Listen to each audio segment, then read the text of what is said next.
In all the comics, movies, and TV shows featuring the Joker, he has mental disorders. This theme comes to the fore in Todd Phillips' film. His film is the story of Arthur Fleck's illness. Bruce Wayne, the Joker's arch-enemy, is still a little boy here and appears only sporadically, so this time the Joker is not fighting Batman, but his own disorder in a system in which people like him cannot survive. The film does not give the Joker's exact diagnosis, but we will try to analyze his symptoms and guess what disorder he suffers from.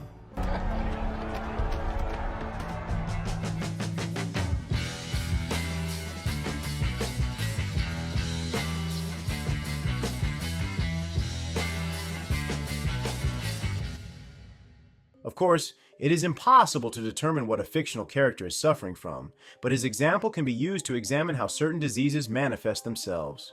Arthur Fleck lives in Gotham, which looks almost like a dystopia.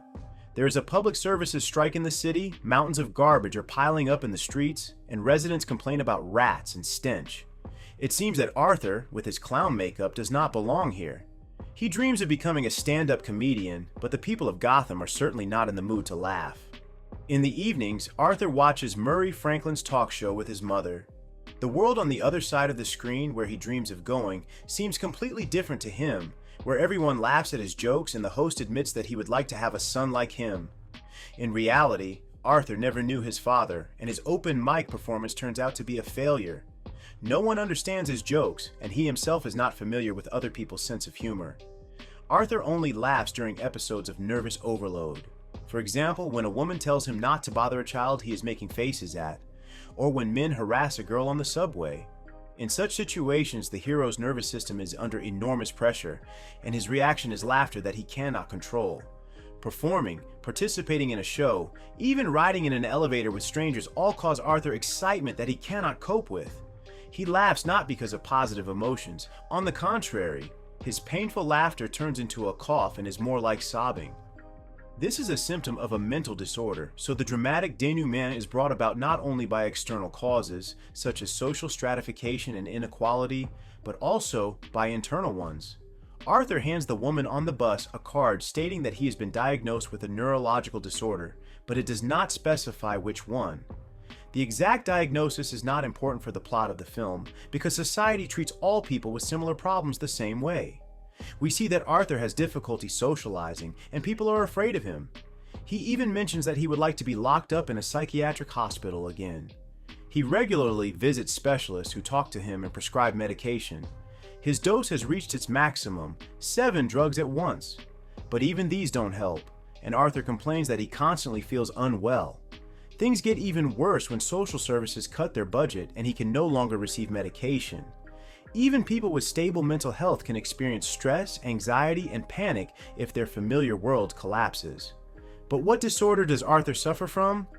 Most likely, it is pseudobulbar syndrome. This diagnosis was first suggested by specialists at the Mayo Clinic in the United States. Pseudobulbar syndrome is a neurological disorder whose symptoms include uncontrollable laughter and crying. This is mainly how Arthur's illness manifests itself. The causes of the disorder can vary.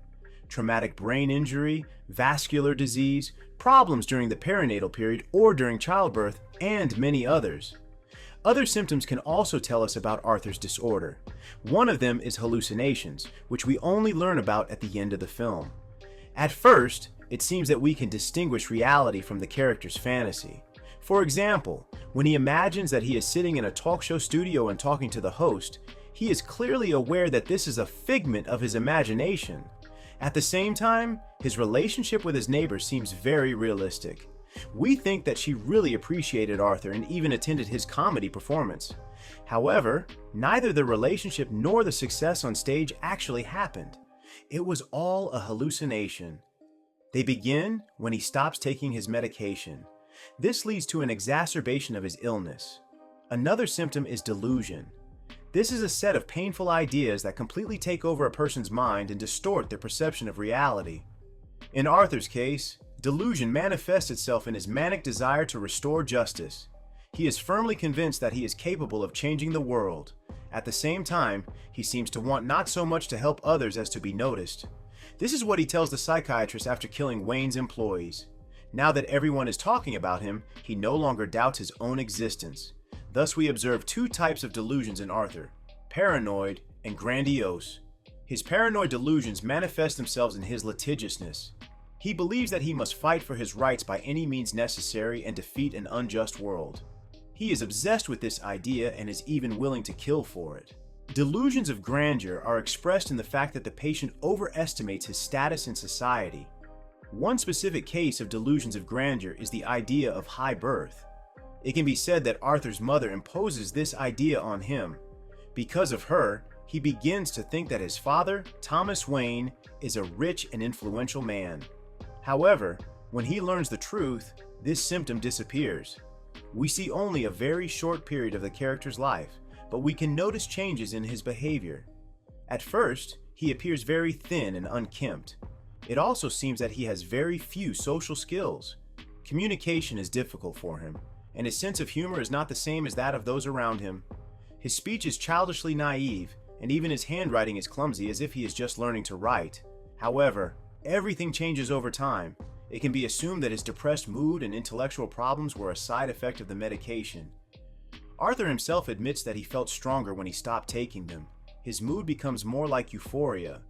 He dances after the murder and enthusiastically prepares for the interview. Apparently, the medications that had suppressed his disorder for a long time provoked an exacerbation after they were discontinued. And now we see an elevated mood and an intensification of delusional ideas. Arthur's problems stem from his childhood. His mother, Penny, was a patient at a psychiatric clinic.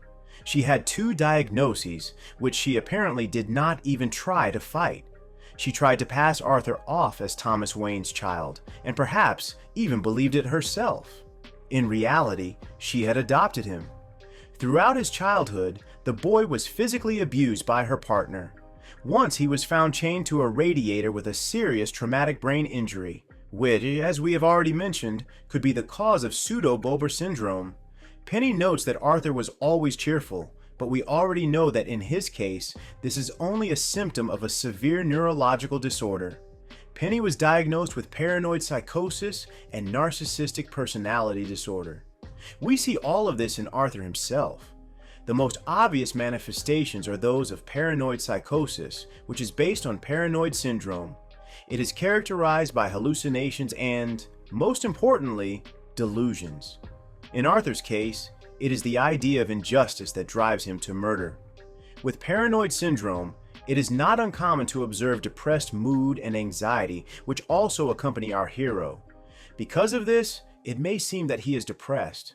It is difficult to discern Arthur's narcissistic personality through his illnesses. Narcissism in its pathological form, as in Penny, manifests itself in cruelty towards others.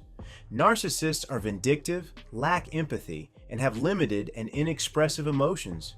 They perceive those around them only as a means to achieve their own goals. Such people do not make friends, but they successfully manipulate others. We see some of these traits in Arthur: cold-bloodedness, emotionlessness, and vindictiveness, which are difficult to miss even behind his delusions and hallucinations. Paranoid syndrome is part of schizophrenia, specifically its paranoid form. Therefore, we can assume that Arthur Fleck's diagnosis is paranoid schizophrenia. The cause of this disease may be hereditary, as it is transmitted in more than half of cases. Although Penny is not Arthur's biological mother, we do not know who his biological parents were, and we can assume that they also had this disorder. Schizophrenia can also develop due to multiple head injuries inflicted on Arthur by his foster mother's partner.